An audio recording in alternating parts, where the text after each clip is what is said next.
Hello viewers, good morning. Welcome back to my another blog. সবাই কেমন আছো? আশা করি সবাই খুব ভালো আছো। আমরাও খুব ভালো আছি।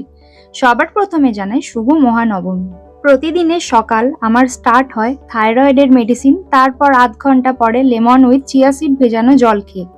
ঘুম থেকে উঠে মায়ের বসানো ফুল গাছ দেখতে গিয়ে হঠাৎ চোখে পড়ে আমার বসানো স্থলপদ্ম গাছে এক গাছ কুড়ি এসেছে। সকালে এটা দেখেই মন ভরে যায়। আসলে নিজের হাতে বসানো জিনিসে সবসময় একরাশ ভালোবাসা মিশে থাকে। অনেকেই জানো আমি পশু পাখি গাছপালা ভীষণ ভালোবাসি। তোমরা আমার ডেলি লাইফস্টাইল কিছু কিছু ভ্লগে সেটা দেখতে পাবে।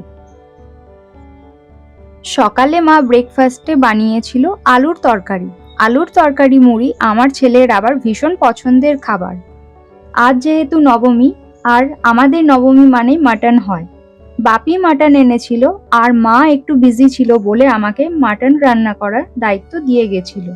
তাই আমি আমার স্টাইলে সমস্ত মশলা দিয়ে প্রথমে মাটন ম্যারিনেট করে রাখি, তারপর আলু ফ্রাই করে রেখে মাটন কুক করি। মাটনে আলু ছাড়া ঠিক জমে না। তোমরা কি বলো?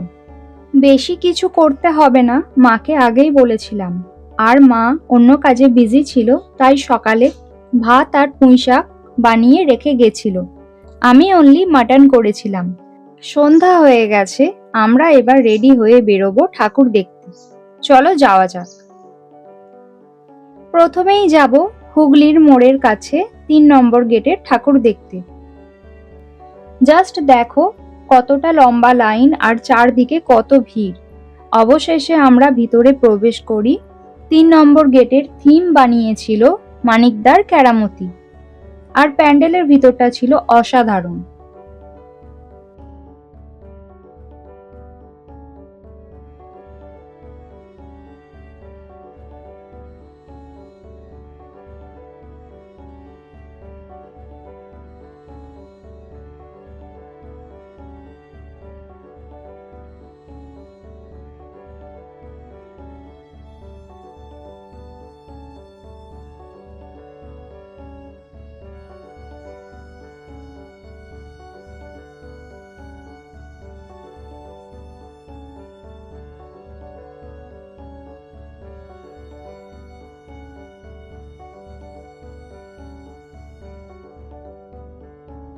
এখানে পুজোর সময় মেলা বসে, চারদিকে কত দোকান।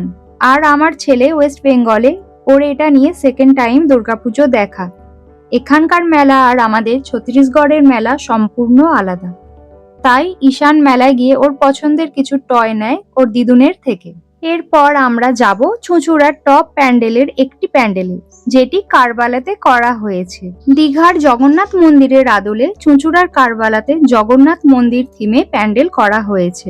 নবমীর রাত আর প্রচন্ড ভিড় আর তেমন লাইন, তাই লম্বা লাইনে না দাঁড়িয়ে ভিআইপি পাস নিয়ে আমরা ভেতরে গেছিলাম। বাইরেটা দেখো কতটা সুন্দর। চলো তোমাদের ভেতরটা দেখাই।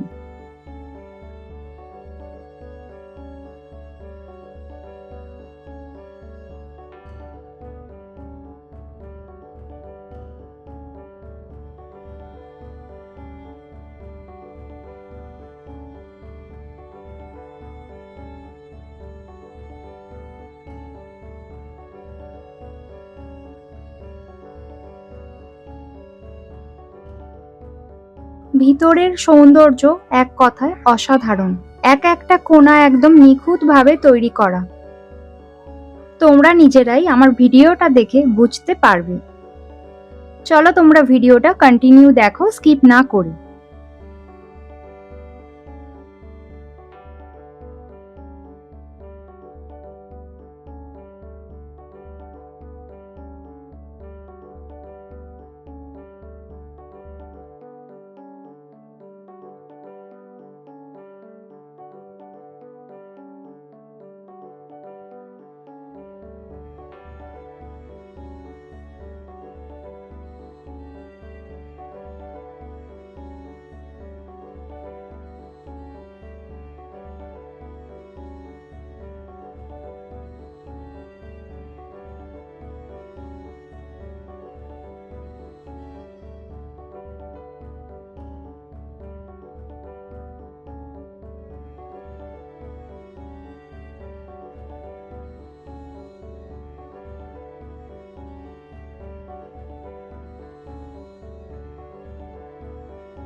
এরপর আমরা যাব বেগুনতলা।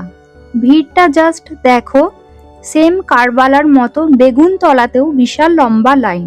আর আমি খুব একটা বেশি ভিড় পছন্দ করি না, তাই লম্বা লাইনে ছোট বাচ্চাকে নিয়ে দাঁড়ানোটাও অসম্ভব ব্যাপার। তাই ভিআইপি পাস আমার কাছে বেস্ট অপশন। ভিআইপি পাসের চার্জ অনলি 50 রুপিস। এখানে বলে রাখি, একটা পাস নিলে দুজন অ্যাডাল্ট ও একজন চিলড্রেন এন্ট্রি করতে পারবেন।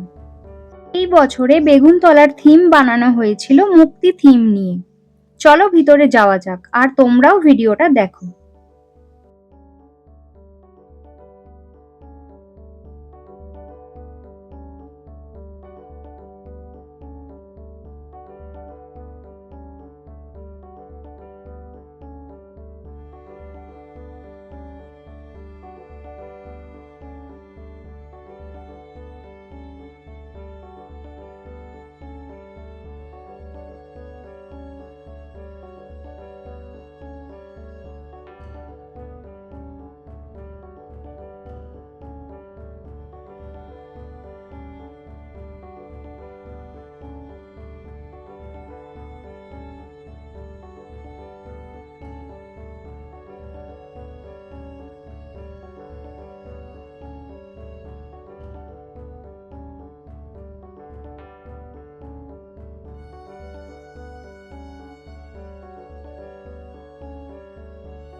প্রত্যেক বছর চুঁচুড়াতে যতগুলো পুজো হয় সবগুলোই এখানকার ফেমাস প্যান্ডেল।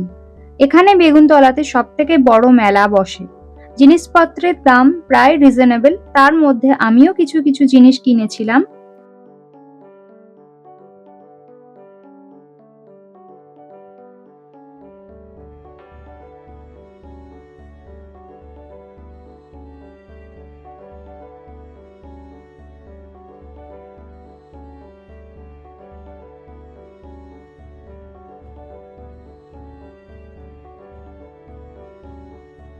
এরপর আমরা যাব চুঁচুড়ার পিপুলপাতির মোড় পাঠক বাগানের ঠাকুর পরিদর্শন করতে।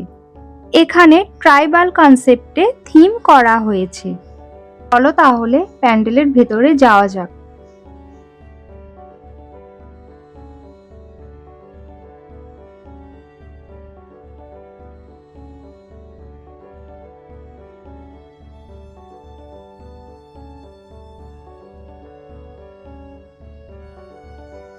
প্যান্ডেলের ভেতরটা যেমন অসাধারণ, তেমন মা দুর্গার মূর্তিও সুন্দর ছিল। এখানে প্যান্ডেলের বাইরে একটা সুন্দর সাজানো গোছানো ঘোড়া ছিল। তো আমার ছেলে সেটাকে দেখে ভীষণ এক্সাইটেড। ও বলল যে ঘোড়ার পিঠে উঠবে, কারণ ও কখনো ঘোড়ার পিঠে এর আগে ওঠেনি। এটা ওর ফার্স্ট টাইম। জাস্ট ওর স্মাইলটা দেখো, ও কতটা হ্যাপি হয়েছে।